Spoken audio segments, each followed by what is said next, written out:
Most people think paying off all their debt before investing is the smartest move, but what if I told you that that mindset alone could cost you hundreds of thousands in lost growth and even delay your freedom by a decade? In this video, we're going to go over exactly how we turned a $94,000 loan into over $700,000 in cash value and an $80,000 a year in tax-free income. By the end of this video, you'll know how to build a machine that pays your bills early, gives you the option to retire years ahead of schedule, and focuses on the most important thing that nobody's talking about: income.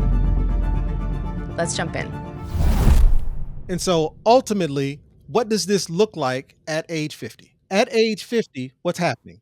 At age 50, I have a free and clear 401k loan because from age 45 to age 50, I was paying back that same 370 every year. So that 401k loan is back full. In addition, because I've paid off the loan, the 370 that I was paying on that 401k loan, I have just picked up in cash flow. So there's additional cash flow sitting at age 50 that I can put to work. Now the Skia number one. So the loan, remember I was borrowing from the first Skia to be able to pay my expenses. So the principal that's owed is still 94,000. Still about 94,000 left on the principal. The interest is zero. How's the interest zero? The interest is zero because I used the 401k loan from age 45 to 50 to continue paying just the interest. So I still have the balance of the principal on the loan that I have not paid off. So I still owe $94,000. There's a $94,000 bill. So this is I guess another way of doing that would be this. Let's make it a negative 94. What that means is I owe. So that negative 94,000 is what I owe on that loan. But as it relates to the cash value from Skia number one, and as it relates to income, I have income of around 49K. And then for Skia number two, at age 50, I've got about 285,000 in cash value and income of about 31K. Over this 5-year stretch, I've been able to generate cash value of right somewhere around, what is that, 717,000 in cash value.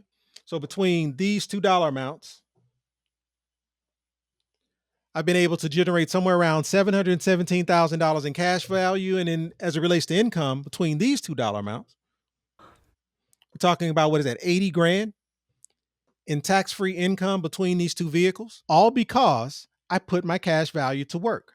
And because I was trying to get to a point where how fast can I use tax-free income to pay my expenses? The faster I can pay my expenses using tax-free income, the faster I can get a vehicle compounding for me to be able to produce income, which would allow ultimately for me to put myself in a position to where I can replace my full income with the income being generated by these vehicles. And here's the thing. I put this what's better here because if you remember the original objective was to pay off debt. So once we paid off those credit cards at the end of year one, the next step was to pay off the cars. And then the next step after that was to pay off the home. How long would it have taken us to pay off the cars and then the home? And if we're paying off the car here, I think I have it right here. Yep. So how much time would it have taken for us to pay off this $225,000 mortgage or this $35,000 in vehicles? If it took us 12 months to pay off 40,000, I think it's safe to say it would take us a little bit less than 12 months to pay off these three vehicles. And then from this perspective, how many 35,000s are there in this number? Probably somewhere around 8. So take another 8 years or so to be able to pay off this mortgage. So if I waited till this point to then start putting all of my cash flow into a Skia, how much longer would it have taken for me to be able to generate enough income to be able to replace my current income? Because all it's doing is it's impacting my compound cycles. Meaning I'm sitting here. I've got about 8 compound cycles between now and my age of 70. If it takes me another 8 to 10 years to pay off my home and my cars, that means I'm not starting the compound. I'm not starting my secure compound interest producing vehicle here until here, which means I lost 2 compound cycles. And let's be clear as to what compound cycles are. Compound cycles is the amount of time it takes for your money to double one time. So I'm losing the opportunity for my money to double twice if I wait another 10 years, theoretically. So the thought process is, how fast can I get my money working for me And how quickly can I use tax-free dollars to be able to pay my bills? And I go back to which is better.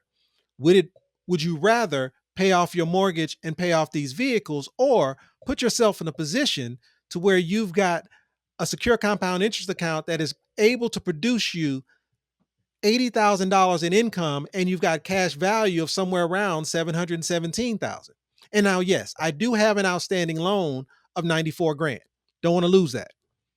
But I think we can all agree with the amount of cash that the amount of income that I'm able to take from these vehicles. I've got Right. a 401k loan of 20 grand, and I just increased my cash flow another $370. How quickly would I be able to pay back if I needed to, or if I wanted to? How quickly could I pay back this 94 grand? I think we can agree it would be fairly fast. Because I know there's some conventional wisdom individuals, the Dave Ramsey folks, the cash only folks whose head will explode. Yeah. Because what I am using, how many times did I borrow from my own 401k to get it compounded? How many times did I borrow from my cash value life insurance policy and to put myself in a position where I can get money compounding for me? So I'm using leverage on top of leverage in a vehicle that this income is leverage. Mm-hmm. So I think conventional wisdom says somewhere this can't be right. Somewhere this math can't math. But this is what the bank does. Exactly. This is what we've been conditioned to believe that we can't do.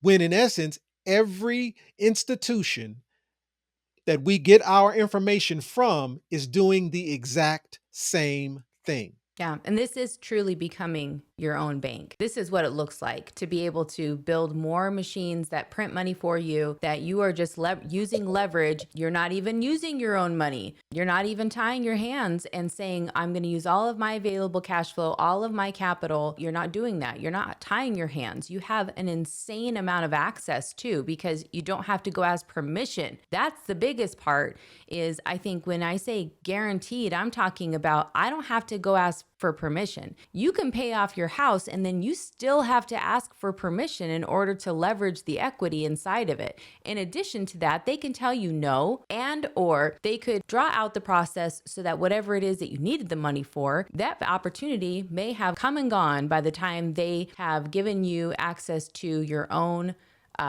leverage. So it's not really leverage then, is it?